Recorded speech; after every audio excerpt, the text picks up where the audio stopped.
Sejam todos bem-vindos. Vocês estão prestes a abrir as portas para o desconhecido. Aqui, os segredos são revelados e o mistério ganha forma. Prepare-se para explorar um mundo sobrenatural, repleto de misticismo e fatos reveladores. Abra sua mente e mergulhe no mundo enigmático de Ecos de Pandora. Ecos de Pandora. Ecos de Pandora. Ecos de Pandora. Ecos de Pandora.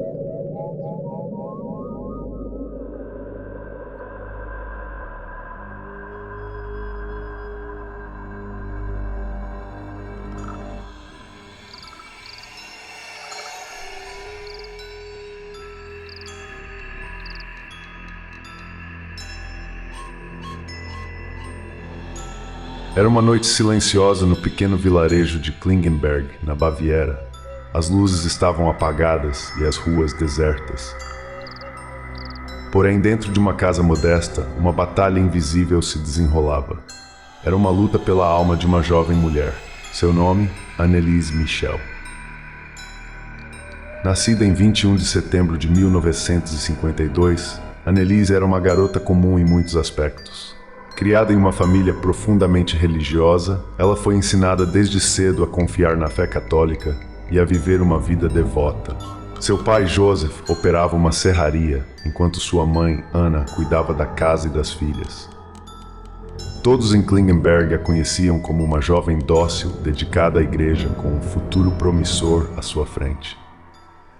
No entanto, ninguém poderia imaginar o que estava prestes a acontecer. Tudo começou quando Anneliese tinha 16 anos. Uma manhã, após acordar para ir à escola, ela sofreu sua primeira convulsão. Seus pais, em desespero, a levaram ao hospital, onde foi diagnosticada com epilepsia do lobo temporal, uma condição neurológica rara que afeta as funções cerebrais e pode causar distúrbios de comportamento, alucinações e convulsões. Para Anneliese, essa foi a primeira de muitas crises. Mas ela sabia, ou pelo menos acreditava, que havia algo mais em jogo, algo sombrio e inexplicável. Com o passar dos anos, os sintomas de Anneliese se intensificaram. Não eram apenas convulsões que a acometiam, mas também visões perturbadoras e uma crescente sensação de mal-estar espiritual. Ela relatava ver faces do diabo e ouvir vozes que diziam que ela estava condenada e que apodreceria no inferno. Cada vez mais, sua mente se enchia de pensamentos sombrios e suicidas. Os médicos continuaram a tratá-la com medicamentos antipsicóticos e anticonvulsivos, mas nada parecia surtir efeito. A cada nova consulta, sua esperança diminuía. Em 1973, Anneliese começou a rejeitar todos os tratamentos médicos. Ela acreditava firmemente que sua condição não era resultado de uma doença física ou mental, mas sim de uma possessão demoníaca. O que começou como um distúrbio psiquiátrico logo se transformou, aos olhos dela e de sua família, em uma batalha espiritual. A jovem começou a desenvolver uma intensa aversão a objetos religiosos. Ela não conseguia olhar para crucifixos, entrava em pânico ao se aproximar de igrejas, e relatos dizem que o cheiro de incenso a fazia vomitar. Os pais de Anneliese, desesperados, recorreram à igreja. Padres locais, no entanto, hesitaram em conceder o exorcismo. Eles acreditavam que a jovem ainda precisava de tratamento médico e não viam sinais claros de possessão. Mas Anneliese e sua família estavam convencidos. Eles acreditavam que a medicina moderna não podia ajudar. Foi então que o padre Ernst Out entrou em cena. Padre Out, um homem profundamente religioso, acreditava que Anneliese estava possuída. Ele relatou ao bispo Joseph Stangl que a garota exibia comportamentos que ele não via em casos normais de epilepsia. Ela falava em línguas, exibia uma força sobre-humana e era capaz de revelar detalhes obscuros da vida de pessoas ao seu redor, algo que parecia impossível para uma jovem tão isolada. Convencido da gravidade do caso, o bispo Stangl autorizou o exorcismo, que seria conduzido pelo padre Arnold Reins e assistido pelo próprio Out. Entre setembro de 75 e junho de 76, Anneliese foi submetida a 67 sessões de exorcismo. Cada uma delas durava até 4 horas.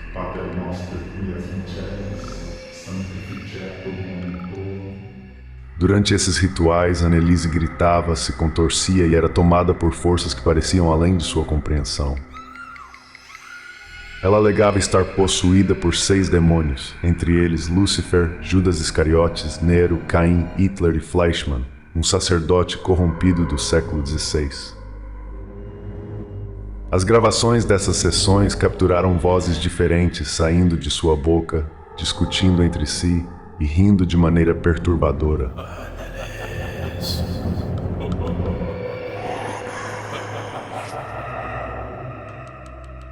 Mas enquanto as sessões de exorcismo se intensificavam, a saúde física da adolescente declinava rapidamente. Ela parou de comer, afirmando que os demônios não a deixavam se alimentar. Seu corpo começou a definhar e a jovem que antes era cheia de vida se transformou em uma figura esquelética. Suas condições se deterioraram tanto que ela mal conseguia andar ou falar. Na última sessão de exorcismo, em junho de 76, Anneliese, exausta e sem forças, murmurou suas últimas palavras para os padres e seus pais. Mama, ich habe Angst. Mãe, tenho medo.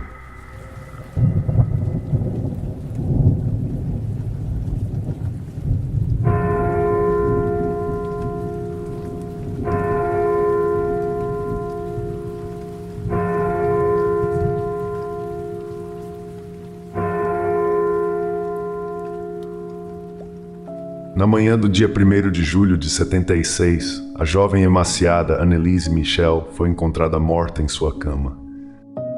A causa oficial da morte foi desnutrição e desidratação.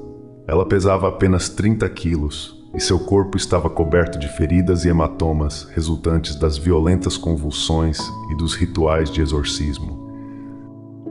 O que era para ser a libertação de sua alma acabou se tornando sua tragédia final.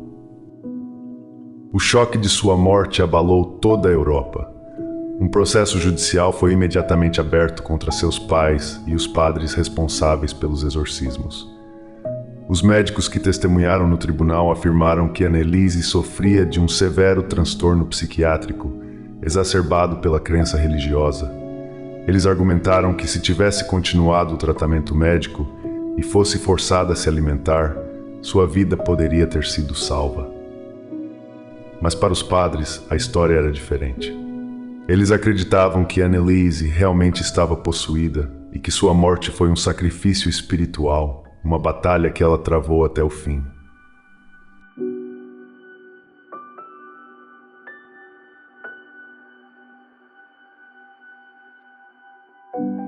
O julgamento dividiu a opinião pública.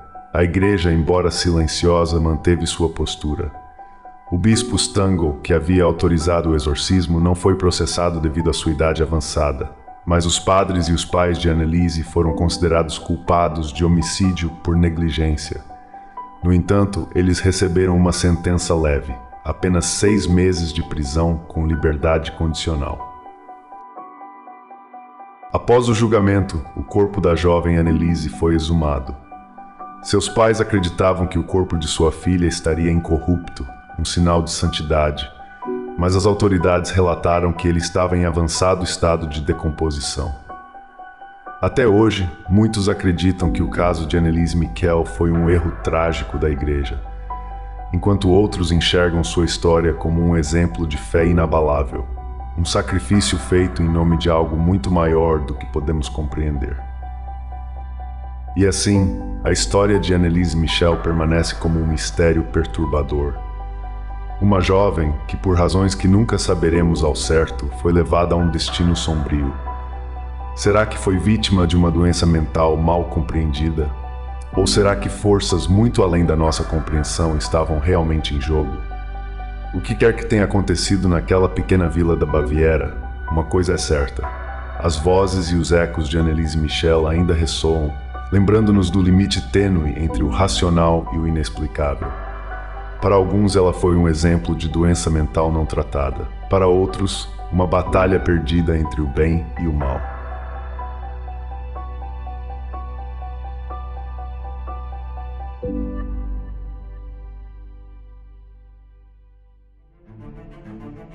Você acompanhou Ecos de Pandora. Até a próxima e fique ligado, porque o mistério nunca tem fim.